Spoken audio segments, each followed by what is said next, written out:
जय हिंद साथियों। आज हम 42वें संविधान संशोधन को समझेंगे। ये काफी बड़ा संविधान है, इसलिए मैंने पहले ही टाइप कर लिए हैं सारे। तो 42वें संविधान संशोधन को आप सब जानते हैं, मिनी संविधान कहते हैं, मतलब मिनी कॉन्स्टिट्यूशन कहते हैं, क्योंकि इसके माध्यम से भारत के संविधान के बहुत सारे प्रोविजंस में बदलाव किए गए थे। ये विवादास्पद भी है। विवादास्पद इसलिए क्योंकि ये आपातकाल के दौरान किया गया था और इसके कुछ प्रोविजन ऐसे थे जो विवाद खड़ा करते हैं। हम देखेंगे कौन कौन से ऐसे प्रोविजन थे। हालांकि विवाद होने के बाद जब कांग्रेस की सरकार चली गई और मोरारजी देसाई देश के प्रधानमंत्री बने, तो जो 42वें संविधान संशोधन के माध्यम से जो चेंजेस किए गए थे कॉन्स्टिट्यूशन में उनमें से बहुत सारे प्रावधानों को 44वां संविधान संशोधन करके समाप्त कर दिया, मतलब पहले वाली स्थिति ही बरकरार कर दी। तो 42वें संविधान संशोधन में कौन कौन सी चीजें बदली गई थी एक बार समझ लेते हैं बहुत विस्तार से, और सारी चीजें कंप्लीट करा दूंगा, ध्यान से सुनना।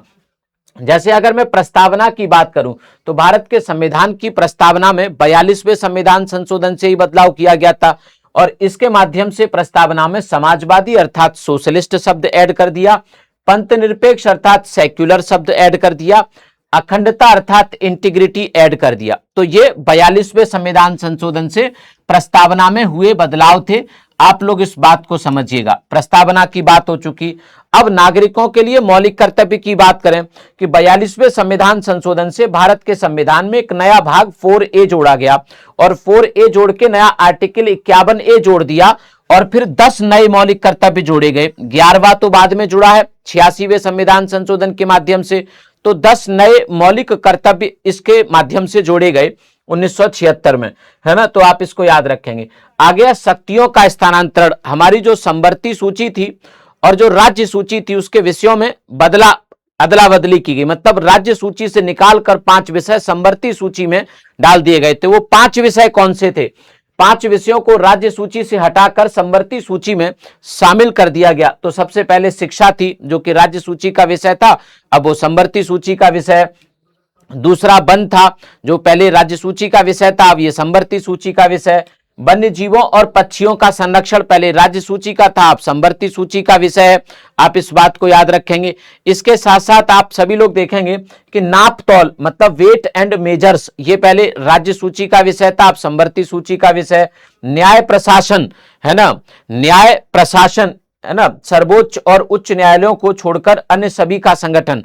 तो न्याय प्रशासन जो है वो अब जैसे हमारे सबऑर्डिनेट कोर्ट होते हैं वहां का जो प्रशासन है, तो पहले ये राज्य सूची में था, अब संवर्ती सूची में डाल दिया गया है। इसके अलावा देखेंगे संसद और कार्यपालिका की शक्तियों से संबंधित बदलाव भी किए गए थे। जैसे लोकसभा का कार्यकाल 5 वर्ष से बढ़ाकर 6 साल कर दिया, हालांकि 44वें संविधान संशोधन से फिर से इसे 5 साल कर दिया। राष्ट्रपति की बाध्यता कि भैया आपको मंत्रिपरिषद की सलाह मानना अनिवार्य। आर्टिकल 74 में संशोधन किया गया 42वें संविधान संशोधन से और राष्ट्रपति को मंत्रिपरिषद की सलाह मानने के लिए बाध्य किया गया कि मंत्रिपरिषद अर्थात प्रधानमंत्री या मंत्री जो भी आपको सलाह देंगे वो सलाह आपको माननी पड़ेगी। आप मजबूर हैं, आप कुछ नहीं कर सकते। हालांकि 44वें संविधान संशोधन से फिर से इसमें बदलाव किया गया और कहा गया कि राष्ट्रपति एक बार पुनर्विचार के लिए मंत्रिपरिषद को वापस कर सकते हैं।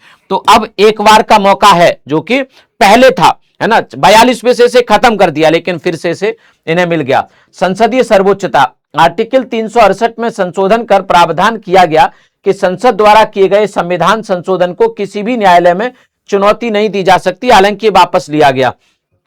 चलिए आगे आ जाते हैं। नए राज्यों के नीति निर्देशक तत्वों की अगर हम लोग बात करें, मतलब कुछ नए डीपीएसपी जोड़े गए। क्या क्या डीपीएसपी? जैसे आर्टिकल 39 में, है ना, 39 में एफ जोड़ा गया, एफ, आर्टिकल 39 एफ, है ना, बच्चों के स्वस्थ विकास के लिए अवसर, ठीक है, उनकी सुकुमार अवस्था का ध्यान रखना होगा।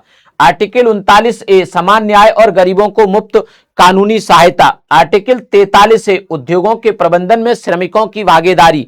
आर्टिकल 48A पर्यावरण का संरक्षण और सुधार तथा वनों एवं वन्य जीवों की रक्षा। तो ये 4 आर्टिकल आप लोग देखेंगे, 39 का एफ, 39 का ए, 43 का ए और 48 का ए, ये 42वें संविधान संशोधन से ही जुड़े हैं। आगे देखेंगे प्रशासनिक अधिकरण अर्थात नया भाग 14A जोड़ा गया, जिसके माध्यम से आर्टिकल 323A और 323B जोड़े गए, है ना, जिसमें ट्रिब्यूनल्स की बात की गई थी। तो इस, है ना, इसके माध्यम से प्रशासनिक चीजों के लिए या अन्य मामलों से संबंधित अधिकरणों के गठन का प्रोविजन किया गया।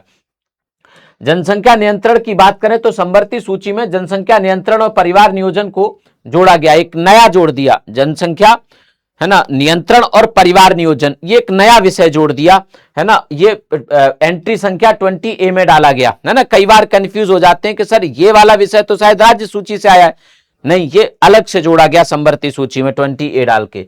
कोरम में भी बदलाव किया गया था, है ना। जैसे आप सबसे पूछा जाता है कि यार संसद या लोकसभा या राज्यसभा या विधानमंडल का कोरम क्या होता है, आर्टिकल 100, तो आप कहते हो 10%। पता है 42वें संविधान संशोधन से खत्म कर दिया था इंदिरा गांधी जी ने। जो 42वां संविधान संशोधन किया था उसमें संसद का जो 10% या सदन का जो 10% संख्या होती है कोरम, उसको खत्म कर दिया। कहा कि ये संसद तय करेगी कि कितने लोग चाहिए, संविधान नहीं बताएगा कि 10% चाहिए। तो कोरम की जो व्यवस्था थी उसे भी खत्म कर दिया। आप कहोगे सर हम तो यही पढ़ते हैं 10%, हाँ, 44वें संविधान संशोधन से फिर से 10% जोड़ दिया गया। तो इंदिरा गांधी जी चाहती थी कि कोरम कोई ना हो, मतलब अगर 10% छोड़ो, अगर 2% या 3% लोग भी आए, ऐसा उन्होंने नहीं कहा, लेकिन इसको कम करने का मतलब क्या था कि संसद तय करेगी कितने परसेंट पे संसद सदन चलेगा। तो 10% की अनिवार्यता इन्होंने खत्म कर दी थी। हालांकि बाद में मोरारजी देसाई की सरकार में 44वां संविधान संशोधन किया गया और इसे फिर जोड़ दिया, क्योंकि बहुत महत्वपूर्ण है। अगर इस संख्या से छेड़छाड़ होगी तो फिर मनमानी हो सकती है सदन के अंदर, है ना। अखिल भारतीय न्यायिक सेवा जैसी चीजें भी जोड़ी गई थी, है ना। तो ये था 42वां संविधान संशोधन, मैंने पूरा समझाने का प्रयास किया है। इसीलिए ये मिनी कॉन्स्टिट्यूशन कहा जाता है, लघु संविधान कहा जाता है, क्योंकि इसमें बहुत सारे प्रोविजन जोड़े गए थे, है ना। अब आपको बता दूं ये 3 जनवरी 1977 से लागू हुआ था, है ना, 3 जनवरी 1977, जबकि ये हुआ था संविधान संशोधन 1976 में। लागू कब से हुआ? जनवरी 1977 से। चलिए, तो अब अगले किस टॉपिक पे वीडियोस बनानी है, क्योंकि यूपीएसआई के लिए बहुत जरूरी है, यूपी कांस्टेबल के लिए बहुत जरूरी है, तो आप लोग इसको एक बार देख लेना। Thank you.